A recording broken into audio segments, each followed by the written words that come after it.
Good morning, students. Today we shall discuss about linear sum of subspaces. What is the definition? If W1 and W2 are two subspaces of a vector space V, then we define the linear sum of W1 and W2 as W1 plus W2 is equal to W1 plus W2, where W1 belongs to W1 and element W2 belongs to W2. बिल्कुल simple है कि कोई भी दो subspace है W1 and W2 आपके पास V के, then linear sum of W1 and W2 is given by simple है W1 प्लस W2 में किस टाइप के एलिमेंट होंगे, एक एलिमेंट W1 का एक एलिमेंट W2 का, उन दोनों का सम कर देना है तो वो क्या हो जाएंगे W1 plus W2. Now next theorem, the linear sum of two subspaces W1 and W2 is also a subspace of the vector space V. कि जो हमने अभी लीनियर सम डिफाइन किया वो भी वेक्टर स्पेस V का क्या होगा, एक subspace. Let us prove this. Let W1 and W2 be two subspaces of vector space V. Let UV be any two elements of W1 plus W2. तो अब हमें W1 प्लस W2 को क्या दिखाना है, सबस्पेस. सबस्पेस दिखाने की क्या कंडीशन होती है, दो एलिमेंट UV उस सेट के जिसको सबस्पेस दिखाना लो, और दो एलिमेंट फील्ड के A और B F के लेने हैं, और मुझे दिखाना है AU plus BV belongs to W1 plus W2. तो उसके लिए मैंने UV किसके ले लिए, W1 प्लस W2 के.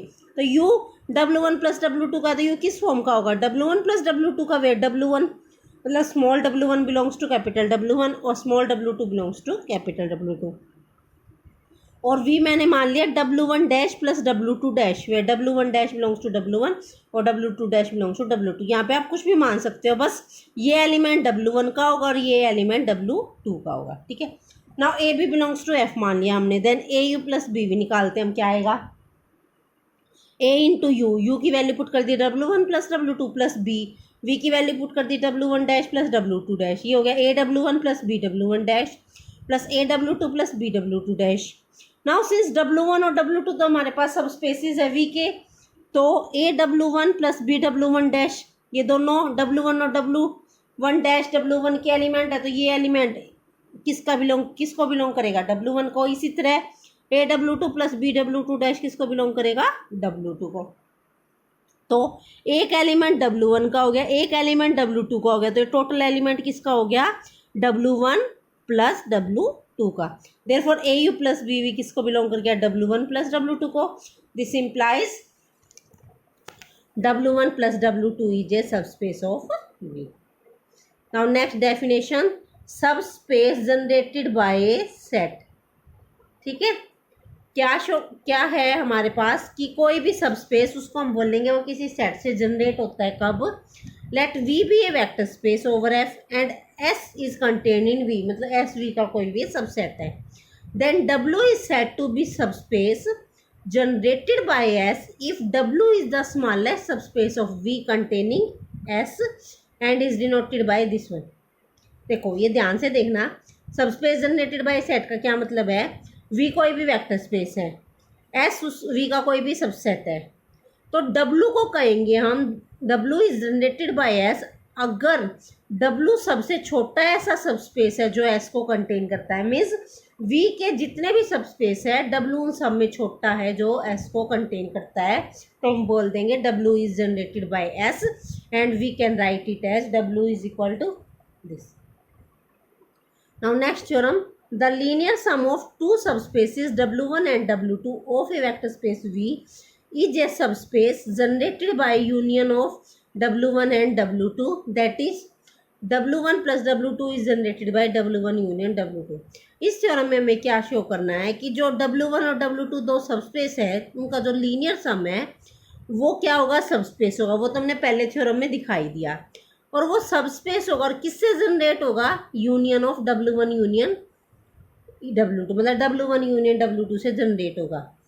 तो बाय डेफिनेशन क्या होगा, हमें क्या दिखाना है कि W1 plus W1 union W2 से जनरेट हो रहा है, तो हमें ये दिखाना है कि W1 plus W2 smallest subspace है V का जो W1 यूनियन W2 को कंटेन करता है. ठीक है, उसके लिए clearly W1 plus W2, W1 union W2 को तो कंटेन करता ही करता है। कैसे? क्योंकि देखो W1 is contain in W1 plus W2 और W2 is contain in W1 plus W2। कैसे? देखो अगर हम W1 का कोई भी एलिमेंट ले W1, तो W1 को मैं लिख सकती हूँ W1 plus 0 which belongs to W1 plus W2। तो W1 लेके किसका लेते हैं? W1 का, और आ गया किसमें? W1 प्लस W2 में। इसका मतलब W1 किसके अंदर कंटेन हो गया? W1 प्लस W2 के। इसी तरह वो तो देखने में पता चल रहा है, ये एक सेट है W1 और ये W1 प्लस W2 है, ये इसके अंदर कंटेन होगा। इसी तरह W2 इसके अंदर कंटेन होगा, तो इन दोनों की यूनियन इसके अंदर कंटेन होगी। तो एक चीज़ तो हमने दिखा दी कि W1 plus W2 W1 union W2 को कंटेन करता है। अब दूसरी चीज़ रह गई कि हमें ये शो करना है कि ये स्मॉलेस्ट सबस्पेस है जो इसको कंटेन करता है। हम मान लेते हैं ये स्मॉलेस्ट नहीं है, let W be another subspace of V containing W1 union W2। फिर हमने मान लिया कि W एक अनदर सबस्पेस है V का जो W1 यूनियन W2 को कंटेन करता है। हमें W1 प्लस W2 को स्मॉलेस्ट दिखाना है ना, तो मैं दिखा दूंगी W1 प्लस W2 छोटा है किससे? W से। अब ये दिखाने के लिए इसका एलिमेंट लेके चले, W में दिखा दे, काम चल जाएगा। तो let U belongs to W1 plus W2। अब U W1 प्लस W2 को बिलोंग कर रहा है, तो U किस फॉर्म का होगा? एक एलिमेंट इसका प्लस एक एलिमेंट इसका। तो U को हमने मान लिया W1 plus W2। Now W1 को बिलोंग कर रहा है, W2 को बिलोंग कर रहा है, तो W1 W2 दोनों के दोनों यूनियन को तो बिलोंग कर ही कर रहे हैं। जब एक सेट में है तो यूनियन में तो आ ही जाएंगे। और W1 यूनियन W2 किस में है? W में। तो W1 और W2 किसको बिलोंग कर गए? W को। This implies W1 plus W2 किसको बिलोंग करेगा? W को, क्योंकि WV का सबस्पेस है, तो by closure property W1 plus W2 किसको बिलोंग कर गया? W को। और W1 प्लस W2 है क्या? U, तो U किसको बिलोंग कर गया? W को। U किसका लेके चले थे? W1 प्लस W2 का, और U किसका एलिमेंट आ गया? W का। इसका मतलब W1 plus W2 is contain in W। इसका मतलब W1 plus W2 smallest subspace है V का जो W1 यूनियन W2 को कंटेन करता है। ठीक है, therefore W1 plus W2 is generated bye W1 union W2। Now next theorem is direct sum of subspaces. अभी तो हमने लीनियर सम किया था, अब हम करते हैं direct sum of subspaces. Direct sum क्या है? A vector space V is said to be direct sum of its two subspaces W1 and W2 if every V belongs to V can be uniquely expressed as V is equal to W1 plus W2 where W1 belongs to W1 और small w2 belongs to capital W2। Means कोई भी vector space V है उसको हम कहेंगे कि ये W1 और W2 का डायरेक्ट सम है। कब? अगर V का हर एक एलिमेंट एक्सप्रेस किया जा सके W1 और W2 के एलिमेंट्स के सम में। ठीक है, तो हम बोल देंगे V क्या है? Direct sum of W1 plus W1 and W। और हम कैसे डिनोट करेंगे? V is equal to W1 plus direct sum W2। For example हमने एक स्पेस ले लिया R3, V3R भी लिख देते हैं, R3V। अगर हम W1 मान ले A, B और 0 इस टाइप के एलिमेंट, W2 में मैंने मान लिया 0 0 C टाइप के एलिमेंट, तो ये क्लियर है W1 भी V का सबस्पेस है, W2 भी V3 का सबस्पेस है। देन कोई भी एलिमेंट उठाओ V3 का, कोई भी एलिमेंट किस टाइप का होगा? ABC टाइप का। तो मैंने मान लिया late ABC belongs to V3, तो ABC को मैं लिख सकती हूँ AB 0 प्लस 0 0 C लिख सकती हूँ। ये एलिमेंट किसका? ध्यान से देखो, W1 का। ये एलिमेंट किसका है? W2 का। तो V का हर एक एलिमेंट किसकी फॉर्म में आ रहा है? W1 प्लस W2 को फॉर्म में। इसका मतलब V क्या हो गया? Direct sum of W1 plus W2। अब हम नेक्स्ट एग्जांपल करते हैं जिसमें ये दिखाते हैं कि इस वाले सब स्पेसिस के केस में V क्या है? डायरेक्ट सम नहीं है W1 और W2 का। उसके लिए मैंने क्या ले लिया? W1 हमने ले लिया AB 0 और W2 ले लिया A0 C। तो क्लियरली ये दोनों सब स्पेस तो है ही। नाउ एनी वेक्टर, कोई भी वेक्टर ABC लिया मैंने, तो ABC को मैं कैसे लिख सकती हूँ? A/2 B0 plus A/2 0 C लिख सकती हूँ। देखो ध्यान से ऐड करोगी तो ये A हो गया। इसी फॉर्म के लेने ना, एक W1 का होना चाहिए, एक W2 का, तो एक A/2 B0 A/2 0 C। और दूसरे वे में मैं इसको लिख सकती हूँ a/4 b 0 और 3a/4 0 c। ये लिख दिया मैंने। अब ध्यान से देखना, ये भी क्या है, W1 का, ये W1 का एलिमेंट, ये W2 का, इसी तरह ये W1 का एलिमेंट, ये W2 का। तो ये जो V का एलिमेंट है ये यूनिकली एक्सप्रेस नहीं किया गया, मतलब ये दो तरीके से लिखा जा रहा है। तो इसका मतलब V is not the direct sum of W1 and W2। Uniquely वाली कंडीशन बहुत जरूरी है कि यूनिक वे में एक्सप्रेस किया जाना चाहिए। अब यहाँ तो हम इस तरह भी कर सकते हैं, इस तरह भी कर सकते हैं, नेक्स्ट a/5 + 4a/5 भी कर सकते हैं। तो बहुत तरीके से एक्सप्रेस किया जा सकता है ना, तो ये इसका डायरेक्ट सम नहीं। नाउ नेक्स्ट थ्योरम, हम एक थ्योरम करते हैं, उससे पहले एक डेफिनेशन करते हैं डिसजॉइंट सबस्पेसेस की। Let V be a vector space then two subspaces are set. वैसे तो आप सबको पता है डिसजॉइंट क्या होता है, जिसकी इंटरसेक्शन क्या हो 5।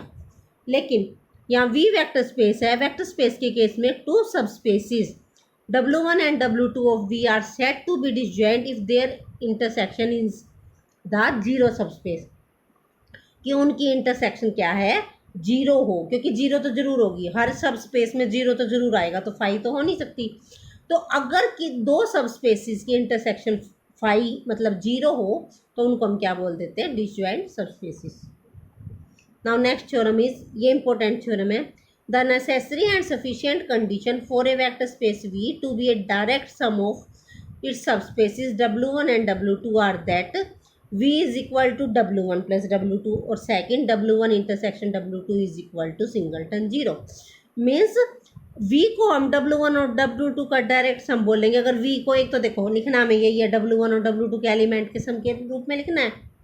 दूसरी कंडीशन, अगर W1 और W2 में कुछ भी कॉमन ना हो जीरो के अलावा, तो उसको हम कह देंगे V is the direct sum of W1 and W। देखो करते हैं, इफ एंड ओनली इफ करना है तो उसके लिए पहले कंडीशन आर नेसेसरी, पहले मान लेती हूँ मैं, let V is equal to direct sum of W1 and W2।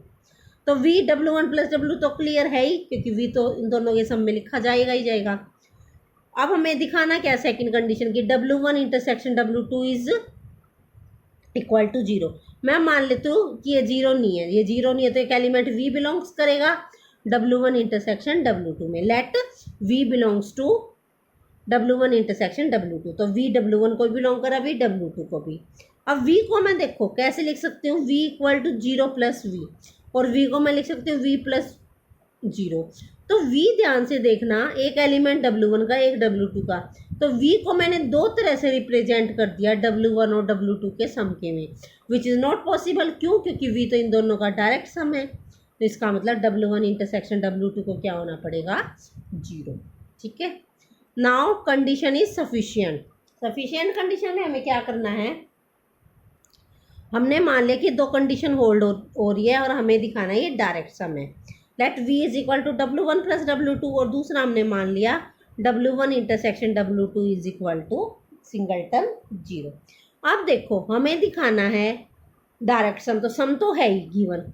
अब डायरेक्ट सम के लिए क्या होना चाहिए, each element V belongs to V can be expressed as a sum of an element of W1 and W2 in unique way.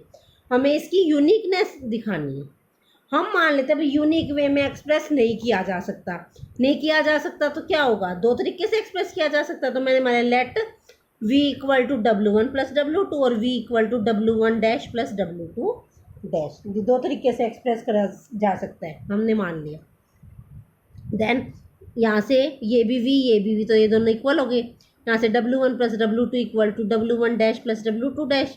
This implies W1 - W1 dash equal to W2 dash - W2।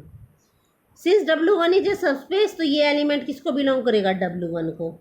इसी तरह W2 भी subspace है, तो ये element भी किसको belong करेगा, closure property से W2 को।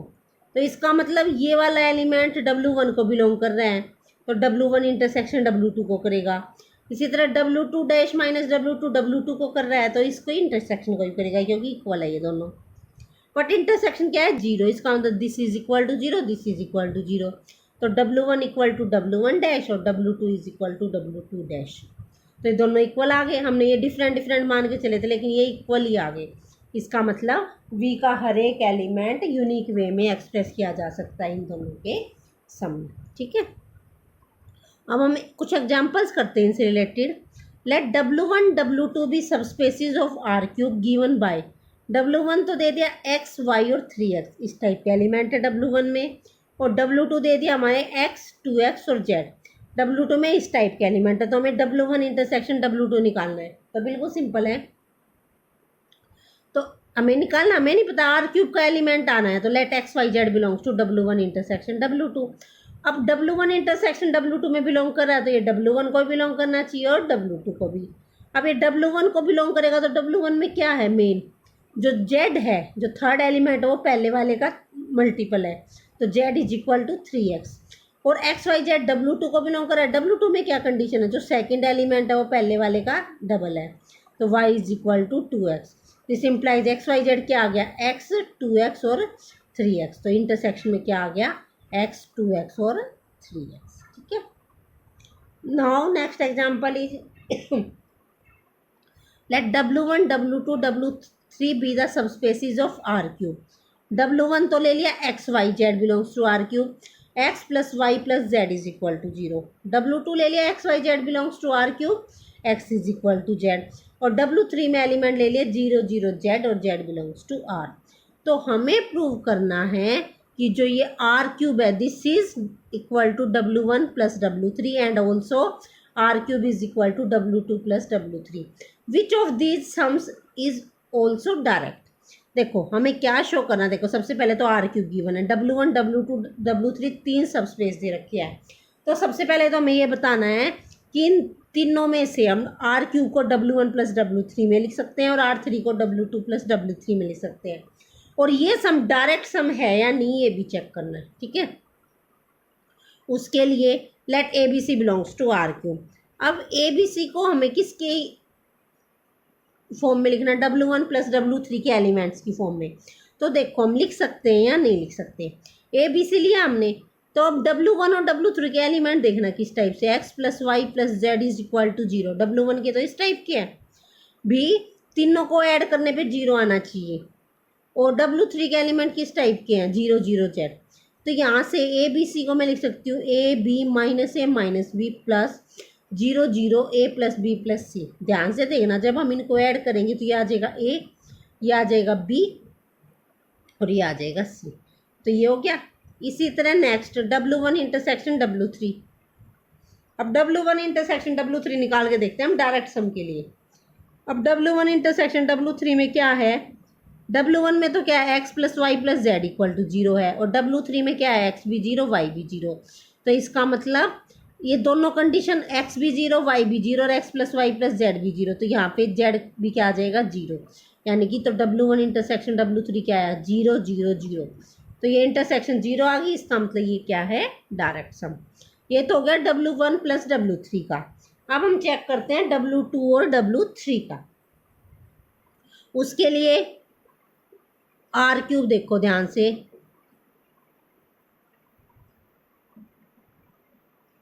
ठीक है। Similarly for second case, for any ABC belongs to R cube, ABC को मैं लिख सकती हूँ ABA plus 0 0 C minus A, which belongs to W plus W2 plus W3। देखो W2 में कौन से एलिमेंट है, x equal to z, first और लास्ट सेम होना चाहिए, और W3 में लास्ट का शुरू के 2 0 होने चाहिए, लास्ट का कुछ भी हो सकता है। तो इसलिए हमने जानबूझ के ऐसे बना लिया, A सेम रख लिया, B रख लिया। ये ABC बनाना है तो ये A और B हो जाएंगे, इसको रख दिया हमने C माइनस A।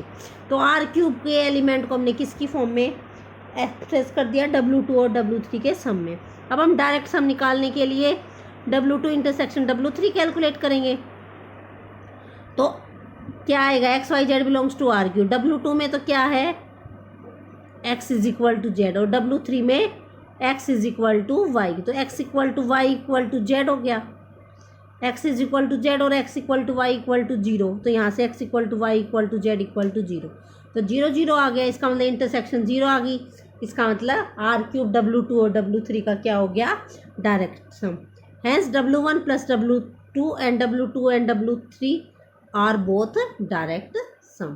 ठीक है, थैंक यू।